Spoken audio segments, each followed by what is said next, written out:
Success in sales starts with making contact with another human being. If your sales team or a specific salesperson isn't making you contacts, eventually your business will dry up.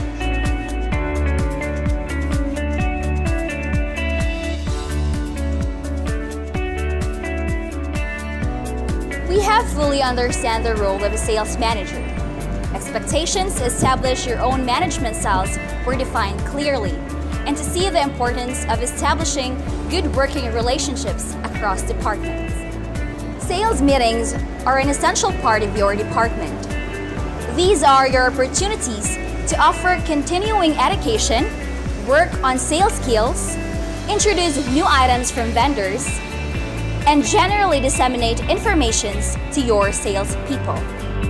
Contrary to the popular belief, meetings aren't just opportunities for the salespeople to unwind with a team. Although sharing good times together is certainly part of the experience, but it is not the purpose of the meeting. The main goal of the meeting is to create value while using everyone's time effectively. Creating and running an effective sales meeting. First, developing a sales meeting calendar. Create a sales meeting planner, a tool which is to simplify a fill-in-the-blank system to make sure you can cover valid, important, and relevant topics each meeting. It gives a sense of consistency, professionalism, and helps to plan, promote, and execute the best meeting possible. Second one is deciding how often to meet. There are two factors to be considered in how frequently do your meeting. First is geography. If some member of your team are located in some distance area, weekly meeting is possible. But if everyone is working out in the same office or central location, weekly meeting will be appropriate. Second, the content. If you have enough content and material to have a meeting, then have a meeting. The distance and the content are directly proportionate and determine the success of your meeting. Keeping the meeting interesting. It is challenging to keep your team attention for a long period of time, no matter how interesting the topic is. People's attention begins to wander after about 15 minutes. So homespilling the agenda keep each subject or topic to 30 to 45 minutes at most.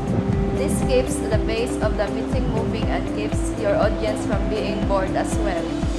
Don't let it become the complaint department. Don't let negativity take root at all in your meeting. Talking about problems and issues is one of the important things to do in a meeting, but it should be lectured one at a time, and you should keep the conversation positive. This isn't time for criticism. As you ask for your salespeople to be positive, make sure you do the same. Praise publicly, criticize privately. If you need to discuss someone's shortfalls and areas she needs to improve upon, do that alone with her, not in front of the entire group. Your job is to build a better and stronger sales team. One way to do that is through positive feedback and guidance. Including motivation and inspiration. The great part of including inspiration and motivation is that they tend to spread like wildfire. You're going to have a hard time getting an individual fired up in any speech, but you put up a group of people together and enthusiasm begins to feed on itself. Motivation is one of the cornerstones of what makes people succeed. Recognizing performance. Your regular sale meeting to the perfect time for performance recognition, announcing contest results, and so forth. Handing out awards can motivate not only the person being recognized. Ending on a high note, think of your sales meeting as one big sales presentation. You start with a bang, take your people on an educational ride, get them emotionally involved, and now it's time to wrap it up. You want the last impression to be a positive one, so end your meeting with some positive high note. Whether that an announcement of some sort or the achievement of a goal your team has been working on, so that they may leave the place being optimistic. And now, it is very clear to understand all the key elements mentioned and defined earlier from the previous discussions. But before we proceed to the next topic, let me share a very short verse in the Bible. It says in James chapter 1 verse 8, "A double-minded man is unstable in all his ways." This verse would help a sales manager to become more effective in his ways. Well, hi Mark. I am wondering about this key performance indicator, or what we call as KPI. How has this become a measuring device or tool in managing salespeople? Well, as the same name suggests, the key thing it should be measuring for each salesperson. You can use KPI as a benchmark to determine the actual performance of an individual salesperson, territory, or division. Actually, there are potential hundreds of KPI you can measure for more sales team. But there are three that every manager must measure, no matter what the product or service your market will sell.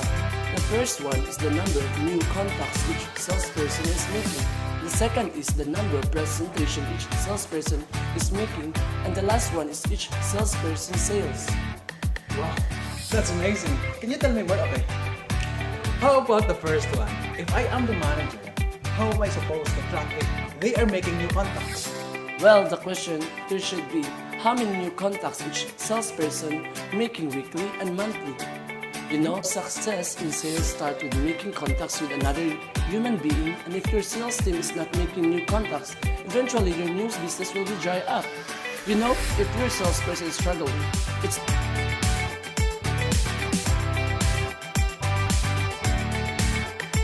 Salespeople are competitive by nature and need to know how they're performing. But you should and you can use many other measurable matrices to increase the performance of your team. Key performance indicator or KPIs are the key things that you should be measuring and managing for each salesperson. You can use KPIs and benchmarks to determine the actual performance of an individual salesperson, territory. Success in sales starts with making contact with another human being, and if your sales team or a specific salesperson isn't making new contacts, eventually your business will dry up. There's no way for salespeople to grow their business if they don't, or if they aren't introducing themselves to new people consistently. The key to having your sales team make contact is not to be picky and try to determine which suspect. And the second part is the tracking presentation.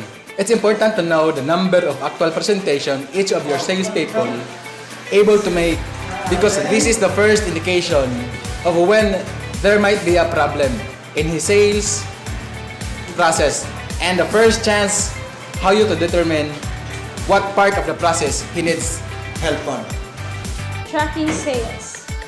Everybody knows his sales number, doesn't he? In fact, many organizations only track this KPL. Their attitude too.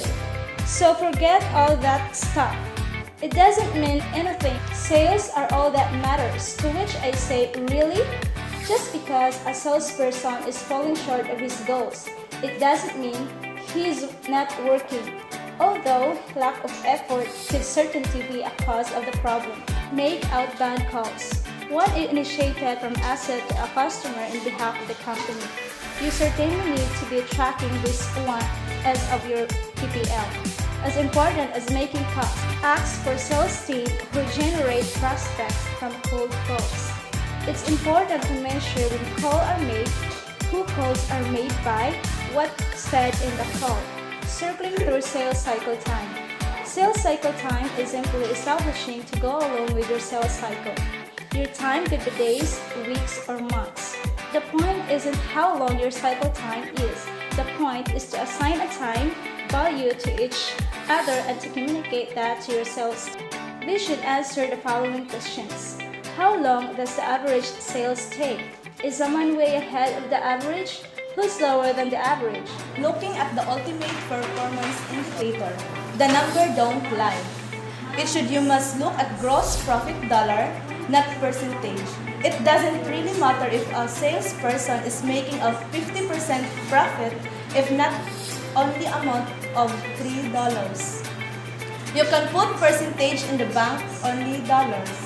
Who's really producing the profit for the company? It's not always the person selling the most. Not all sales are good. When you begin to look at each salesperson, each customer, and each product or services through the profitable lens, you know that not all sales are good sales and not all customers are good customers.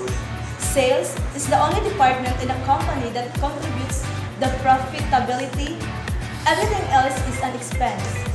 By the same token, every customer you have and every product or services you distribute has to be profitable. same office or central location, weekly meeting will be appropriate. Cut.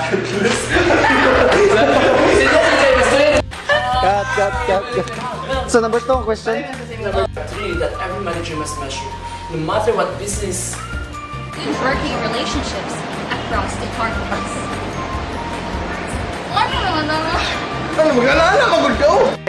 6, 7, and start. These verse would help a sales manager to become more effective in all his These verse would help sales I'm wondering about this. Oh, sorry. Mali. Oh, sorry. Mali. Oh, sorry. Mali.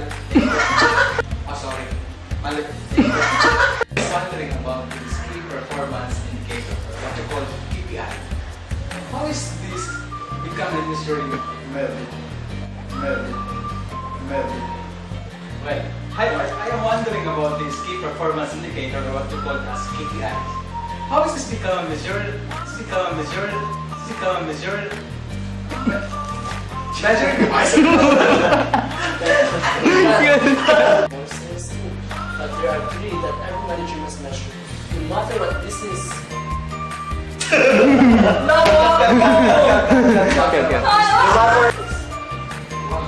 That's amazing. Could you tell me more about it? How about the first one? If I am the manager, how am I supposed to track it? They are making new contacts. Well, the question is there should be how many new contacts is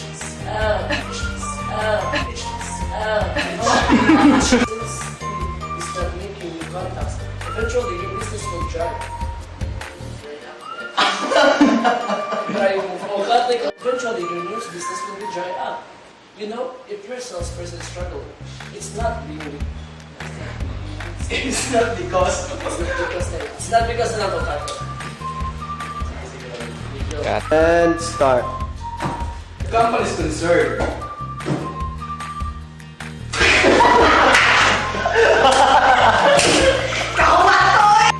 The topic of this meeting is about how to sustain our customers.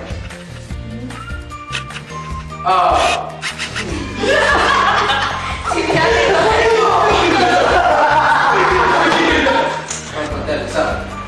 Nakaitaw sa hotel ulit. Ayun, tawa ka, seryoso ko. Okay. Ikaw yan, kung mga yun, kailangan ko pulis ko nun. Kailangan ko pulis ko nun. Ayun, It's because of what he did in the past.